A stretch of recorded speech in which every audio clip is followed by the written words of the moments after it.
What's up, mortgage coach community? Dave Savage sitting down with Dan Rawitch on a Sunday. This is officially my first Sunday interview. Yesterday, I interviewed Rob Crispin on a Saturday, and this is the last interview for the halftime report. So for anyone that's listening to this for the this halftime series I've done, and Dan, just to frame it for you as well, is about 2 weeks ago, I was thinking about this marketplace that we're in, and I in the 30 plus years I've been in the business, I've never seen a market like this. Now, every time there's a shift in the market, I'm kind of like, I've never seen a market like this. Right. So right. I think every shift is pretty unique, but literally, I think every shift I've ever been in like this, it's just bad. Like, we're dying. How do we not get killed is kind of the name of the game. And Right. this is a market where there's some real bright pockets of opportunity. And this is also a market where we feel like, you know what, it's tough right now, but it might be better by the end of the year, it might be better by Q1. And so it's also I don't know, it's just a really interesting market. And so I came up with this idea because it's June, and I said, I'm going to write this State of the Mortgage Industry halftime report. And it's going to be the most well-researched article I ever wrote. I'm doing it with Kristen Messerly, so I got some help. Also, I interviewed Clayton Collins from Housing Wire. I've interviewed, Steve Jacobson from Fairway, Bill Dallas, about 15 leaders, and I felt like I can't do a great article without Dan Rawitch, and you're the anchor man.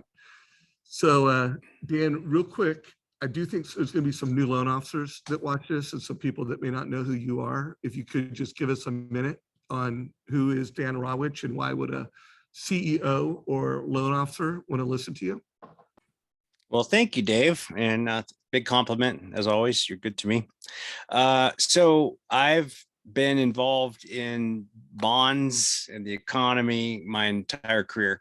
When I graduated college, I worked for Bear Stearns, first as a bond trader. And then ultimately my goal was to get out of New York. No offense to New Yorkers. It just was not my cup of tea, especially after the first winter. And back then it was the 80s. If you saw Wolf of Wall Street, that stuff was going on. I was riding to work in limos with kids that were snorting coke on the way in. So I fought for a transfer. And ultimately they moved me back to the West Coast, and I became what was called an asset liability manager. So I helped banks balance their assets and liabilities. So there was a lot of hedging and that sort of thing going on. And I'd say what impacted me most during that entire period was Larry Kudlow.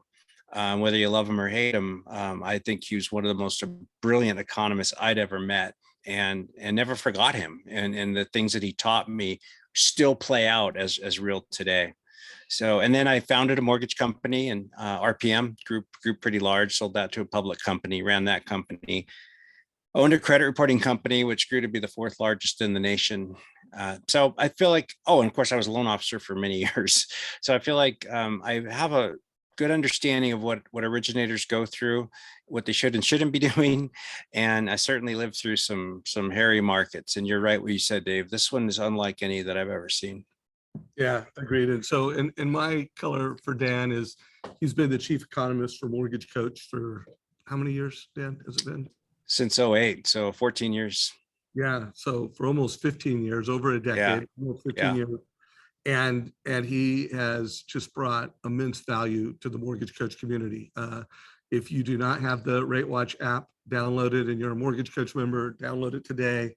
And every day, Dan is putting I don't know, less than 5 minutes, but the target is 3 minutes. He's putting it in there. And if you are a new loan officer, I would just tell you, should be a requirement for you for the first 90 days to 6 months to listen to that every day.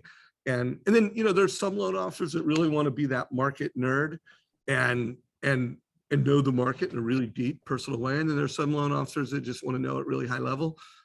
Regardless of how you want to get into it, listening to Dan's update daily in the Rate Watch app is a requirement. And then he's got a market mentorship program for people that really want to go deep with Dan, where he's got a longer weekly update. You can actually ask him questions every day. He's got a platform. He's got a private Facebook group. there's just a tremendous amount of value. So Dan, thanks for all that. And I Thank you. think that lays the table with who you are and why we need to listen to you. So I said that it's a different market. So there's some data points and trends that are very harsh, negative, and they've made this year tougher than the past couple of years. And then there's some data points that create real opportunities in the market.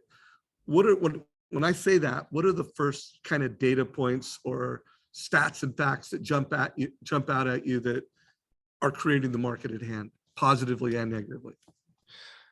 Well, from a negative standpoint, we've had too many years of double-digit home appreciation and single-digit income growth. And that's never been sustainable in my history. So we know that there's a softening in the process of happening right now. And do I think there's going to be a crash? I don't. But if you look at what's happening in the stock market, I think it's a great example. And that is, so far this year, we've given back all of 2021 gains. And when you say it that way, it doesn't sound all that bad. I mean, it's just, we're back to where we were with 2020 in terms of price levels of companies. And I think to a certain extent in some markets, we're going to see that in real estate, where we just give back some of the recent crazy gains. And the thing that concerns me the most is when you look at the income growth, there's nowhere near that, the housing price growth, and income growth is a nominal figure. So it's not adjusted for inflation. So really, people's income has been going backwards. And I think that the average American household feels that. We've had, sorry, Dave, we've had savings rate drop at a faster rate than I've ever seen. And at the same time, we've had credit card debt raise at the fastest rate I've ever seen. That tells you a lot of what's happening at the consumer level. You know, consumer confidence is dropping and all that stuff. So that's all the bad stuff. And, you know, this is gross, but I think of it like the head of a pimple. It's really painful, but then it's done. And when it's done, and your skin can clear up and life is good.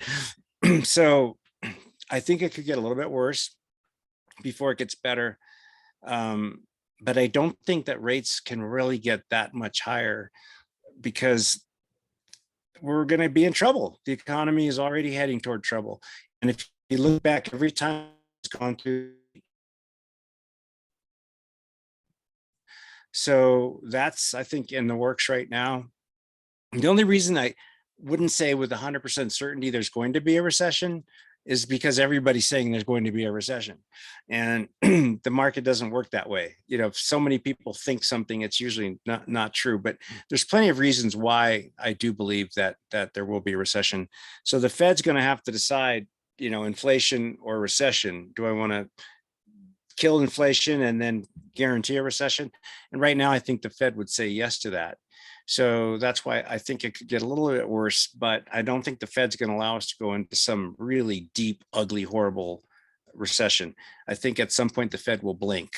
And every time the Fed has blinked, things have turned around so fast and for the better. So I don't know how many cycles he can go, maybe 2 or 3 more, but he's going to blink because they're going to get too worried about the economy. But even before that,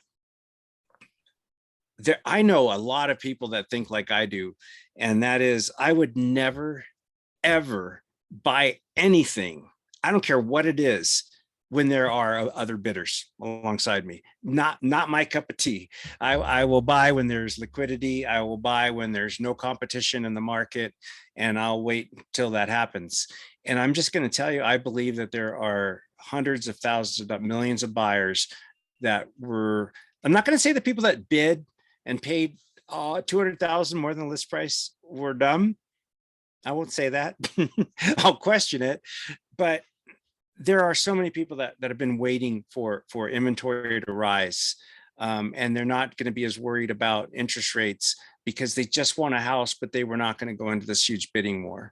So I do think that's going to happen. I think sellers are beginning to get nervous. And I realize there's tons of markets where you might think I'm crazy. I was talking to one of my members, and He was telling me in Contra Costa County, it's still insane. People are still paying $50,000 over list price, but we're also, in terms of those that are waiting to buy, that I think that those might be, those are smart people. I'm not gonna say one segment's smarter than the other, but I'll say the people that wait are smart, and because they're smart, they also can see rents going out of control. And I do not see any chance of that stopping for a while. So I think regardless of what rates do, if you don't buy a home, you're going to be sorry because you're going to get priced out. It's a good time to buy investment properties, duplexes, triplexes. And so, by the way, Patrick Cunningham said, "Swear by Dan." Right on, Patrick. Totally agree. Thanks, Patrick. If anybody has a question for Dan, or wants to weigh in, you follow Dan, give us a comment, whether you're watching this live in our Facebook group or you are watching YouTube. So so those are some stats and facts. And then equity is at an all-time high. So I think we are seeing cash out refis. We are seeing people, how can I manage my equity? I think that is one of the biggest unmanaged things in America. People don't manage their liabilities very thoughtful. That's a huge opportunity for Mortgage Coach, the total cost analysis, and they don't manage their equity very thoughtfully. And that's something that we work on at Sales Boomerang a lot, to make sure that loan officers are getting equity alerts, and they're getting cash out alerts, and they're getting move up alerts, move down alerts, so that they can help families turn that equity into net worth. So what about trends? Because we're gonna get in just a few minutes, we're gonna get into the biggest opportunities for lenders and loan officers. But before we do that, what are some trends that are taking place that really focus on opportunity, that create winning strategies and opportunities to gain market share and to survive today, prepare yourself to thrive tomorrow? What are some trends that come to mind?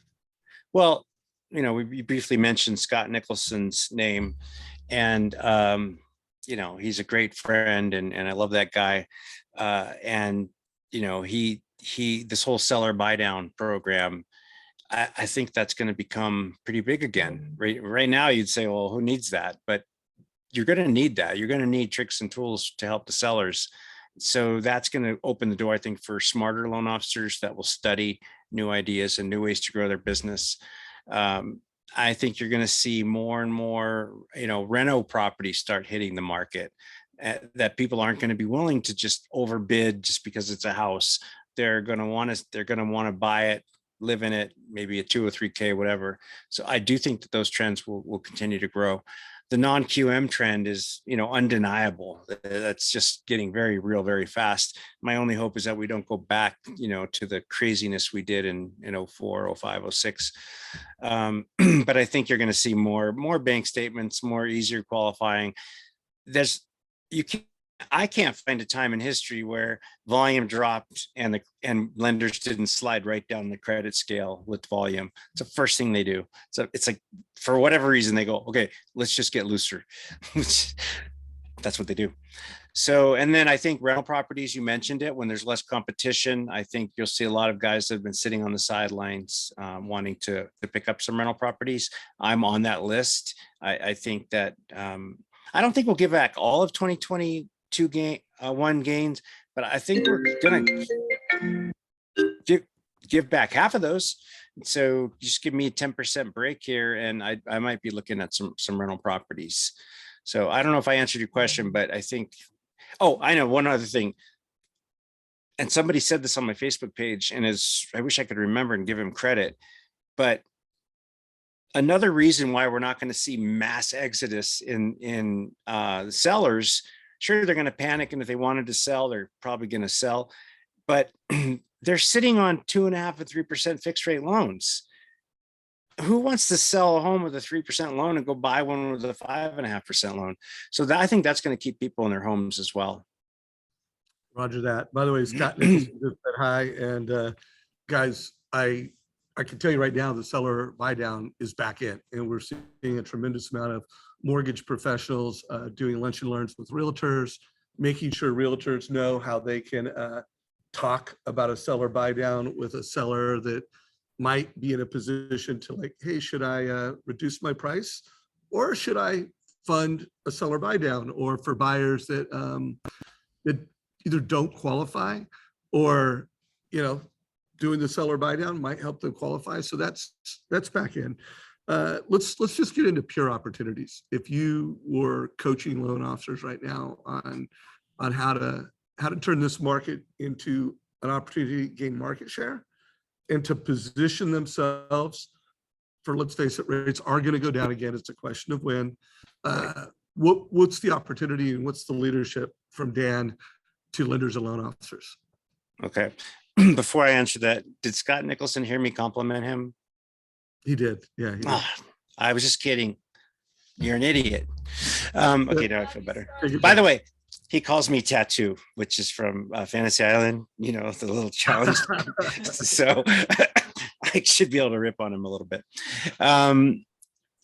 So what I would be doing right now is I would be, and I'm not sure who the best list provider is right now. I don't know if it's Equifax or TransUnion or Experian, but I would go to one of those companies that provide killer lists where you can literally specify by FICO, by equity, and by credit card debt. And I would be looking for anybody that's carrying credit card debt that has a decent FICO, that's in an area that has good property appreciation, and I would be pitching them on a cash out and just making their life more simple. I'll use my daughter as an example. I think she's in many ways, well, we all like to think our kid's unique. She's unique in tons of ways, but in terms of just being a millennial with the same financial issues that they deal with, she's now 38 years old, which is so weird to think about. How could I have a 38-year-old? And they bought a home at the right time. I had to help talk her into buying it. She was freaked out about her payment being $1,400 a month when she was paying more for that than for a terrible house in the Bay Area. So they bought out in the country. And now, like anybody else, their credit card debt is stacked up, and their home needs a roof and all that stuff. And so she did what I think many, many people her age are going to want to do, and that is tap into some of that equity, even with the higher rate. She's paying off 2 cars. She's paying off all her credit debt. She's fixing this roof that's been stressing her for the longest time. And her new payment is still very low relative to if they sold the house and went out to rent. So I think that cash out market is bigger than any of us realize. And there's a way to get to those buyers by buying the right lists. Hey, I want to make sure. So I don't know if you realize this, Dan, but just want to share something to make sure you're aware of it. And that, Mortgage Coach and Sales Boomerang are now together. Did you know that? Okay. I did. Yeah. Okay. Well, let me show you something, because I don't know if you knew this. So, I always talk about, lenders and loan officers. You need to do what Amazon and Zillow can't do, and you need to do what they can do. And so borrower intelligence, like there's a better way to do it, Dan, than what Dan said just now. So most loan officers and most realtors, this is what their database looks like. And they don't really know who, they know the phone number, they know the email, they know the name, they might have an address. Guys, this is what Zillow and Rocket's database looks like. Like within their CRM, they know what the range of FICO score. If someone's FICO score just went up by 50 basis points, they know. They know who's got a credit card and what their estimated balance is. They know what their car loans are. They know what their equity is. And guys, with Sales Boomerang, every loan officer can know that. Like if you're a Sales Boomerang client, we've got over 272 lenders. We provide over 5 million alerts. And not only can we create an alert, it comes with a total cost analysis. So we have, like, this is a list, and take a screenshot of that. These are all the alerts we have on the left.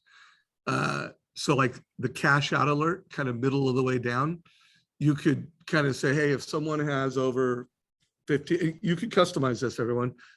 I want to know everyone who's got more than 100,000 in equity, or let's say over 40% in equity, that has over $20,000 in credit card debt, an auto loan, and whatever the criteria is, and then you'll get a cash out alert. You can also do move up home alerts, or you could do a move down alert where, hey, I want to know everyone who's got over 50% equity that is the age of 55 or 60 or older. And then you get an alert. And then Dan, I don't know if you knew this, but it will automatically create a total cost analysis. So that's awesome. Pretty much what you just said. I mean, that is automated. Yeah, that's automated. I mean, that's what Mortgage Coach and Sales Boomerang do together. So I realized you didn't realize that. No, I didn't. And I don't want to turn this into a presentation for Sales Boomerang. I'm sure that's not your intention, but wow, that's amazing. So my question though is that for their database only, or can they go out and buy a list and have that fed into Sales Boomerang? So that would be their list. And then now one of the things we're teaching loan officers to do is go to realtors and make a case that, hey, your database is better off in my database. So give me your database. So to your point, there are, I guess it's not different than what you said, because you can go out and buy people outside of yours, but I don't know if you agree with me. I think the industry obsesses over new realtors, new clients, and probably spends 10-to-1 the time and resource on something new versus just protecting your own database. And most loan officers and lenders, they lose so many loans because they don't have borrower intelligence. They're not doing annual reviews. There was a stat, wasn't that long ago, that, and I think the National Association of Real Estate put this out, that when most buyers were asked why didn't they go through the same loan officer for their new loan, the answer, the buyer said, I couldn't find them. I didn't even know who that was. I forgot their name. That was an overwhelming number of people. It was by far the majority. I'm going to say like 70% didn't even know who their loan officer was. So that's sad. That's really sad. Because you're right, Zillow or Lending Tree, or they're not going to let, or dare I say, oh my gosh, I just blinked out on the name. Rocket's not going to forget who they are, and they're not going to forget who Rocket is. And they're not going to. They're going to have an alert. Like when the family does a credit inquiry, they're going to get an alert and make sure their sales team calls them. And when they list a home, I mean, every listing is a seller and a buyer. They're going to get an alert, and so there's kind of proactive alerts like a cash out alert or a move up alert, and then there's reactive alerts. Hey, someone in my database is shopping. I gotta get on it. So, anyways, okay. Well, that, first of all, great opportunity. I couldn't agree more. Like when I write this article, that is absolutely going to be one of the top 2 or 3, probably number 1 thing is focus on your database and focus on how to help people use their equity. What else is an idea you got? So, and Nicholson will remember this, back in the day when there was a lot of foot traffic in open houses and listings were sitting, which, believe it or not, that's going to happen sooner than anybody realizes. We used to, there's 2 ways to do this, but the one that was really compelling is we would offer drawings, and our legal department checked it out. It was all RESPA compliant. And so the idea was when a consumer came into an open house, they could fill out, a simple form for the drawing. And the realtors would put iPad, big pictures, in front of the property, whatever the latest cool thing is. And home shoppers that normally wouldn't even sign that log, because a lot of people don't. I don't. When I walk into a home, I'm not going to give you my info. They would fill out a register to register for a drawing.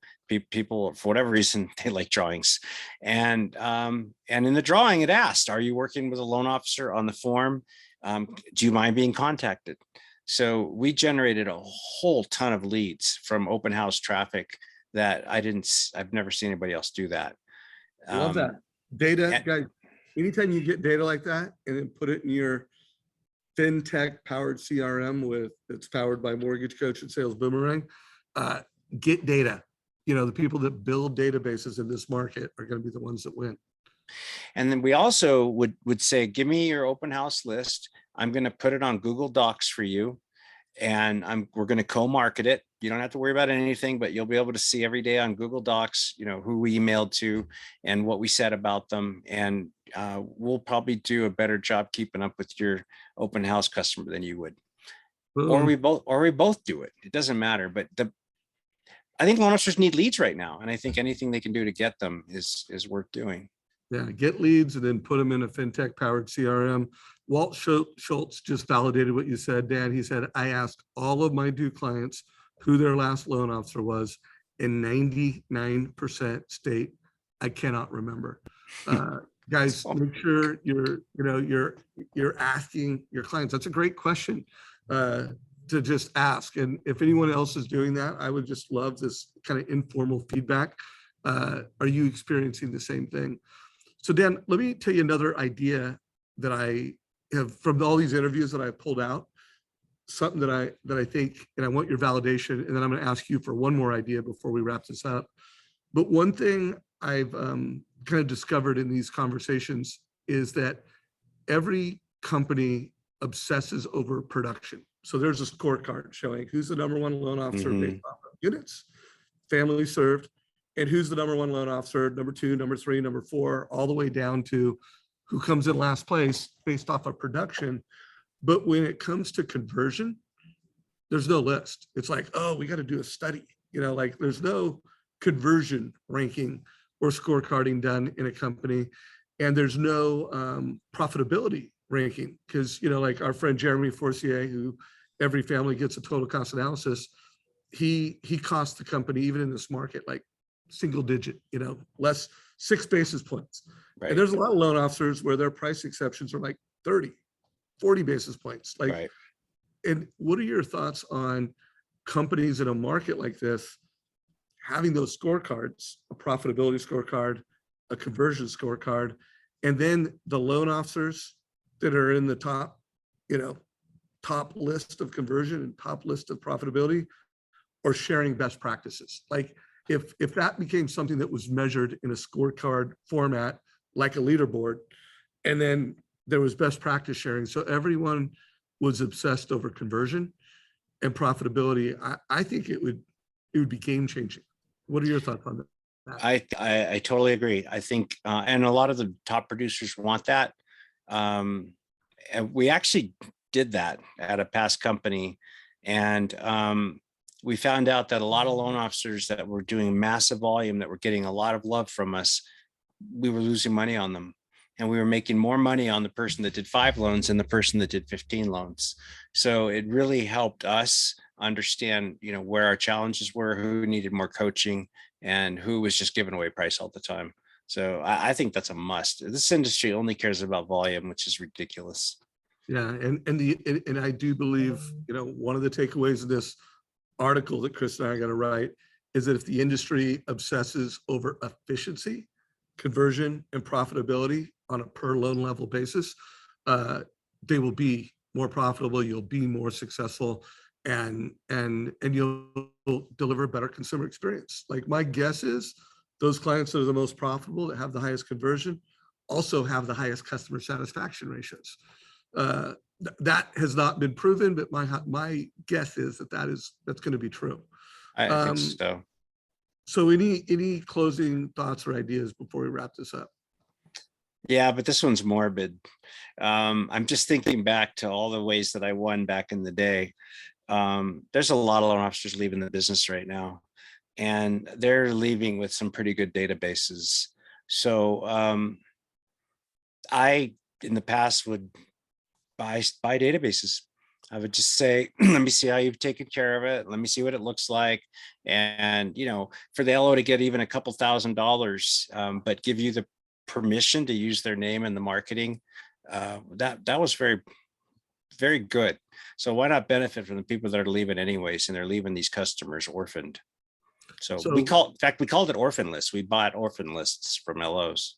So first of all, two of the biggest, my takeaway from our conversation is, build your database and optimize the efficiency of your database. Make sure you've got trigger alerts, borrower intelligence, make sure you keep score on how many loans you're losing every month. That's another thing for any executives that listen to this. Part of the sales process at Sales Boomerang is that we'll do a lost loan report. You give us your database and we'll give you a report showing you how many loans you lost, who you lost them to, and when you lost them. Because the industry just doesn't know, it's not something they obsess over. And I intend to change that. Yeah. I mean, companies don't even do it. Like big companies let LOs go and don't even, I'm not saying a company should take an LO's database. I'm completely opposed to that. I think an LO owns the data personally. I realize that's a highly political discussion, but I'm very clear on it. The LO owns their own database. Sorry. But then when that guy leaves the business, and a good regional or a good branch manager should know if they're losing somebody to a different industry, those clients just get orphaned. So I think the industry needs to do a better job, especially at a time like this. Love it. Well, guys, this is my last interview for the halftime report. I think it's going to be, I don't know if it's 15 of these interviews that I've done in a week, and the very first one that I've done on a Sunday. So Dan, thanks for being my first Sunday mortgage coach interview. I appreciate you, brother. Yeah, likewise, Dave. All right, guys, give us a like if you got value, share this, make sure you follow, download the Rate Watch app, watch Dan every morning, every weekday morning. He'll give you a 2-minute update. Dan, if they did want to find out more information on market mentorship, where would they go to do that? Just marketmentorship.com. Check it out, guys. Take care, everybody. Have a good Bye-bye. Thank you. Appreciate you, man. All right. Bye. Bye.